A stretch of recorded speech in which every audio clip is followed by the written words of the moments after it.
تو بنا سیاسی شرائط کے حل نکالا جا سکتا ہے.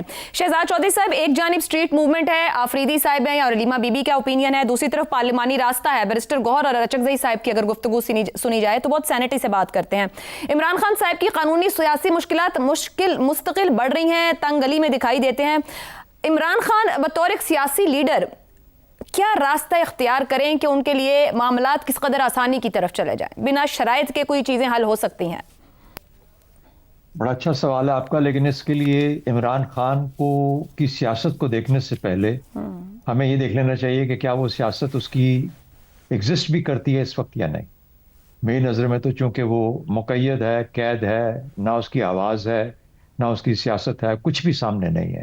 ہم بہت ساری چیزیں اس کے نام پہ لگا دیتے ہیں، کبھی علیمہ خان کے زبان میں، کبھی کسی اور کی زبان میں، کبھی تیسرے کی زبان میں، اور ہم میں سے کسی کو یہ یقین نہیں ہوتا کہ وہ جو بات اصل میں کہی جا رہی ہے کیا یہ عمران خان نے کی ہے یا نہیں کی.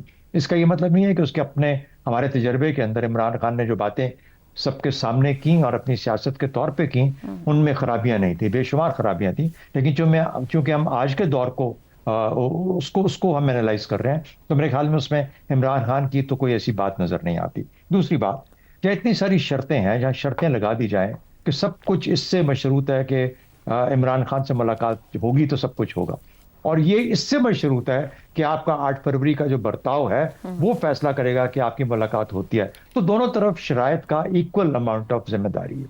اس کا مطلب دونوں ہی شرطوں کی سیاست کھیل رہے ہیں، دونوں ہی نہیں چاہتے کہ کسی طرف سے آگے بڑھا جائے. جو کہ عامر احمد خان صاحب بات کر رہے تھے کہ اگر کرنا چاہیں تو بہت کچھ ہے کرنے کے لیے، اور خاص طور پہ گورنمنٹ کے پاس تو بہت کچھ ہے اگر وہ ان معاملات کے اندر بہتری چاہتی ہے. خام خواہ کی شرطیں لگا کے آپ اصل میں یہ نہ کرنے والی بات ہے. لیکن بہرحال جاتے ہیں واپس سیاست کے اوپر، اور وہ بھی پی ٹی آئی اور عمران خان کی سیاست کے اوپر. عمران خان کو علیحدہ کر دیتے ہیں پی ٹی آئی کی سیاست کے اوپر. دیکھیے، انسینٹی کی ڈیفینیشن ہمیں بار بار پچھلے چند سالوں میں بتائی گئی، اور پتہ نہیں کون اس میں پاگل آدمی آئنسٹائن کا نام شامل کر دیتا ہے کہ انسینٹی کا مطلب ہوتا ہے ایک ہی کام کرتے جاؤ اور ہر مرتبہ اس سے مختلف نتیجے کی توقع کرو. کام ایک ہی ہو لیکن توقع مختلف ہو. یہ بھائی آپ کر چکے، ہر چیز دیکھ چکے، ایک ہی نتیجہ آپ کو مل رہا ہے اور نتیجہ یہ ہے کہ صفر، کچھ بھی نہیں ہونے والا. نہ آپ کی سیاست پنپ رہی ہے، نہ آپ کی گورننس پنپ رہی ہے، نہ آپ کی پولیٹیکل پارٹی جو اس وقت آپ کی نیشنل اسمبلی میں ہے یا سینٹ میں اس کی ساکھ بحال ہو رہی ہے، نہ بہتر ہو رہی ہے. لوگ سوال کر رہے ہیں. ہاں، اگر صرف علیمہ خان اور عمران خان اور پاپولسٹ جو اس وقت جو طبقہ ہے اگر اس کے اوپر جانا ہے تو پھر آپ ایک ایسا ان نون فیکٹر ہے جس کے اوپر آپ انتظار کر رہے ہیں کہ اچھا اس 8 فروری کو دیکھیں گے کیا ہوتا ہے. اور اگر اس 8 فروری کو بھی کچھ نہ ہوا تو کم از کم اڈیالہ کے باہر تو کچھ رونق لگتی رہتی ہے. اچھا، اب یہ وہ معاملات ہیں جو کہ غالباً ایک نئی شکل سیاست کو دیتے ہیں، حالانکہ سیاست اس سے بہت مختلف چیز ہے. سیاست جس طریقے سے بتایا گیا قائمہ کمیٹیوں کا نام ہے، سیاست گورننس کا نام ہے، سیاست صوبے کے لوگوں کو ان کی سہولیات دینے کا نام ہے، سیاست اپنی فکر کا پرچار کرنے کا نام ہے.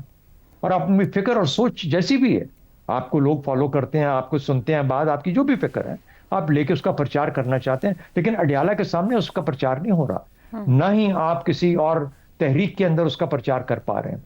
اگر آپ نے نعرے لگانے ہیں تو ایسے نعرے لگائیں جو پاکستان کے حق میں ہیں، جو کہ لوگوں کے لیے ایک آسانی ہو ان کو فالو کرنے میں اور سمجھنے میں اور اس کے ساتھ چلنے میں. آپ ایک طبقے کو دوسرے طبقے کے ساتھ لڑا کے ایک ادارے کے خلاف کھڑے ہو کے آپ کوئی ایسا پیغام نہیں دیتے جس سے کہ لوگوں کے لیے آسانی ہو کہ آپ کی کوئی بات کی جائے. تو آپ خود ہی اپنی سیاست کے لیے مشکلات کھڑی کریں. آپ سٹیگنیٹڈ ہیں، آپ کی سیاست اس وقت بالکل منجمد، اور سیاست کو ہلانے کا ایک ہی طریقہ ہے یہاں سے، اگر آپ سیاست کرنا چاہتے ہیں کہ آپ اپنی سوچ کو بدلیں. یہ جو 3-4 کمیٹیاں جن کا ہم بار بار ذکر کرتے ہیں، ایک پولیٹیکل ایکشنز کمیٹی ہونی چاہیے، ایک گورننس کمیٹی ہونی چاہیے، اور ان کی خوشی کے لیے جو کہ بہت اس وقت عمران خان کو آزاد کرانا چاہتے ہیں، بانی کی آزادی کی کمیٹی ایک ہونی چاہیے. اور وہ ان لوگوں پہ مجتمع لوگ جو گورننس سے تعلق نہیں رکھتے اور جو نیشنل اسمبلی کی سیاست سے تعلق نہیں رکھتے، وہ جو باہر بیٹھے ہیں بڑے کمال کے لوگ ہیں.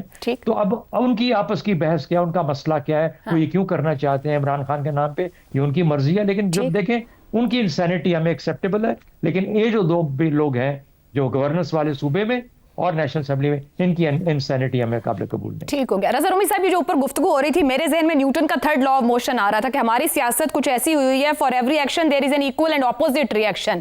کہیں بڑھنا نہیں ہے, بس انتظار کر رہے ہیں کہ دوسرا کیا کرے گا تو اس کے جواب میں زبردست قسم کا کوئی رد عمل دیا. جب آپ کے خیال میں کیا عمران خان کو ایک سیاسی یو ٹرن لے لینا چاہیے, یہ سیاست اختیار کر لینی چاہیے, یا پھر حکومت کو گیند ان کے کورٹ میں پھینک کر ایک ملاقات کروا دینی چاہیے اور پھر دیکھا جائے کہ وہ سیاسی طور کیسا بیہیو کرتے ہیں؟ کدھر سے شروع کریں؟ دیکھیے عائشہ, سب سے پہلی تو یہ بات ہے کہ عمران خان صاحب سے جو ملاقاتیں ہیں یہ ان کا حق ہے, اور یہ اس کی اجازت قانون بھی دیتا ہے. یہ ان کا کسی ہر ایک قیدی کا حق ہے کہ ان کے وکلاء اور ان کے خاندان والوں سے ان کی ملاقاتیں جو ہیں حسب رولز کروائی جائیں. اور اس لیے اس کو ڈینائی کرنا یا اس کے اوپر سیاست کرنا یہ بھی نامناسب بات ہے, چاہے پی ٹی آئی کا رویہ کیسا ہی ہو, چاہے عمران خان کی باتیں کیسی ہی ہوں. تو قانون ہوتا ہے, اس پہ عملداری آپ کریں گے تو پھر اس کے بعد آپ ایک پریسیڈنٹ سیٹ کرتے ہیں, اور یہی اس وقت انفارچونیٹلی ہو رہا ہے. مگر عمران خان صاحب کو بھی یہ چاہیے کہ کیا اور پی ٹی آئی کو بھی یہ دیکھنا ہے کہ کیا ان کی ملاقاتوں سے جو ہے کوئی ملک کی سیاست میں یا ریاست کے خلاف کوئی کاروائی جو ہوتی ہے یا اس کی جو امپلیکیشنز ہوتی ہیں وہ امن عامہ کہ یہ نقصان دہ ہے یا نہیں ہے, وہ بھی غور کرنے والی بات ہے. اس کو بالکل بھی نظر انداز نہیں کیا جا سکتا. تو مسئلہ یہاں پہ یہی ہے کہ دونوں فریق جو ہے وہ ایک بند گلی میں داخل ہو چکے ہیں, اور یہ سٹیل میٹ جو ہے یہ اب اس کے کوئی حل دکھائی نہیں دے رہا. یہ ایک فریق جو ہے ایک موو کرتا ہے, دوسرا دوسری کرتا ہے, اور یہ تماشا جو ہے لگتا ہے کہ یوں ہی چلتا رہے گا. لیکن بڑا سوال یہ ہے کہ کیا یہ ملک و قوم کی بہتری کے لیے اچھا ہے؟ قطعاً نہیں. اور اسی لیے جو آپ کا سوال ہے کہ کیا عمران خان صاحب کو یو ٹرن لینا چاہیے, اگر وہ واقعی ہی میں اب سمجھتے ہیں کہ وہ عوام کے نمائندے ہیں اور ان کا دعویٰ ہے ان کی پارٹی کا کہ جی 80% کے پتہ نہیں 100% شاید 101% یا پاکستانی ان کے پیچھے ہے, تو پھر کم از کم ان کا خیال کرتے ہوئے ان کو اپنی سیاست ایسی کرنی چاہیے کہ ملک میں مزید ہجان اور انسٹیبلٹی نہ ہو, اور وہ کوئی طریقہ نکالیں جیسے کہ سیاستدان کرتے ہیں دنیا کے ہر ملک میں, صرف پاکستان میں ہی نہیں. وہ اپنی جگہ بناتے ہیں. پارٹیاں جو ہیں جو کہ اقتدار سے باہر نکلتی ہیں یا مصائب کا شکار ہوتی ہیں, تو وہ اپنی جگہ بناتی ہیں اپنی حکمت عملی کے تحت. یہ نہیں کہ پارلیمنٹ سے بھی وہ بائیکاٹ کر دیں, الیکشنز کا بھی بائیکاٹ کر دیں, ریاست کو بھی لالکار دیں, IMF کا پروگرام بند کرانے کی کوشش بھی کریں, انڈیا کو بھی جو ہے وہ کہیں کہ جی ہاں کہ ذرا ان کو ٹھیک کرو, یا باہر کی ممالک امریکہ کو کہیں کہ جی پابندیاں لگائیں پاکستان کے اوپر یا پاکستان کے جنرلز کے اوپر. تو اس طرح کی تو سیاست پھر نہیں ہوتی, اور پھر اس کا یہی نتیجہ جو بھی ہم دیکھ رہے ہیں. تو اس لیے اب یہ وقت آ چکا ہے کہ خان صاحب کو اور ان کی پارٹی کو نظر ثانی کرنی پڑے گی, اور اس کے علاوہ کوئی اور راستہ نہیں ہے. اگر یہ سمجھتے ہیں کہ یہ فروری میں بھی کوئی انقلاب آ جائے گا تو قطعاً نہیں آئے گا. جی درست ہو گیا. جی تو گفتگو کو کنکلوڈ کر لیتے ہیں کہ ایک جانب کو قانون کی عملداری یقینی بنانا ہے تو دوسری جانب کو کم از کم ریاست مخالف بیانیے تشکیل دینے سے اعتراض کرنا چاہیے, ورنہ تماشا یوں ہی چلتا رہے گا اور یہ سٹیل میٹ کم از کم کسی کے بھی حق میں نہیں جائے گا.